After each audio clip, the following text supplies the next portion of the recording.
एक समय की बात है। एक राज्य में एक प्रतापी राजा राज करता था। एक दिन उसके दरबार में एक विदेशी आगंतुक आया और उसने राजा को एक सुंदर पत्थर उपहार के रूप में प्रदान किया। राजा वह पत्थर देख बहुत प्रसन्न हुआ। उसने उस पत्थर से भगवान विष्णु की प्रतिमा का निर्माण कर उसे राज्य के मंदिर में स्थापित करने का निर्णय लिया और प्रतिमा निर्माण का कार्य राज्य के महामंत्री को सौंप दिया।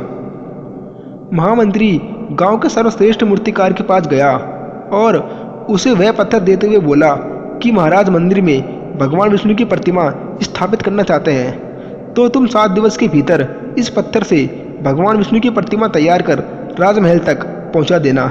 इसके लिए तुम्हें 50 स्वर्ण मुद्राएं दी जाएंगी। 50 स्वर्ण मुद्राओं की बात सुनकर वह मूर्तिकार खुश हो गया और महामंत्री के जाने के उपरांत प्रतिमा का निर्माण कार्य प्रारंभ करने के उद्देश्य से अपने औजार निकाल लाया।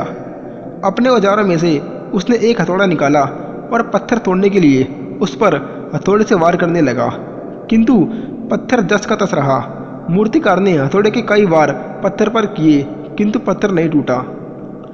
50 बार प्रयास करने के उपरांत मूर्तिकार ने अंतिम बार प्रयास करने के उद्देश्य से हथौड़ा उठाया, किंतु यह सोचकर कि जब 50 बार प्रयास करने पर भी यह पत्थर नहीं टूटा तो अब क्या टूटेगा, उसने हथौड़ा वापस नीचे रख दिया।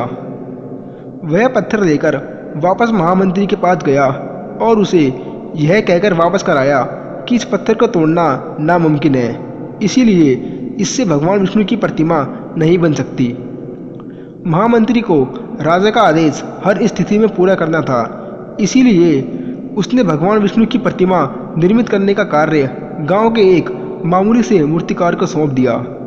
पत्थर लेकर मूर्तिकार ने महामंत्री के सामने ही उस पर हथौड़े से वार किया और वह पत्थर एक बार में ही टूट गया। पत्थर टूटने के बाद मूर्तिकार प्रतिमा बनाने में जुट गया। इधर महामंत्री सोचने लगा कि काश पहले मूर्तिकार ने एक अंतिम प्रयास और किया होता तो वह सफल हो गया होता और 50 स्वर्ण मुद्राओं का हकदार बन जाता। तो दोस्तों, हमें इस कहानी से यह सीख मिलती है कि कई बार हम भी एक दो प्रयास में असफलता मिलने पर आगे प्रयास करना छोड़ देते हैं, जबकि हो सकता है कि कुछ प्रयास और करने पर कार्य पूरा हो जाता या समस्या का समाधान हो जाता। यदि जीवन में सफलता प्राप्त करनी है तो बार बार असफल होने पर भी तब तक प्रयास करना नहीं छोड़ना चाहिए जब तक सफलता नहीं मिल जाती। क्या पता जिस प्रयास को करने के पूर्व हम हाथ खींच लेते हैं वही हमारा अंतिम प्रयास हो और उसमें हमें कामयाबी प्राप्त हो जाए। धन्यवाद।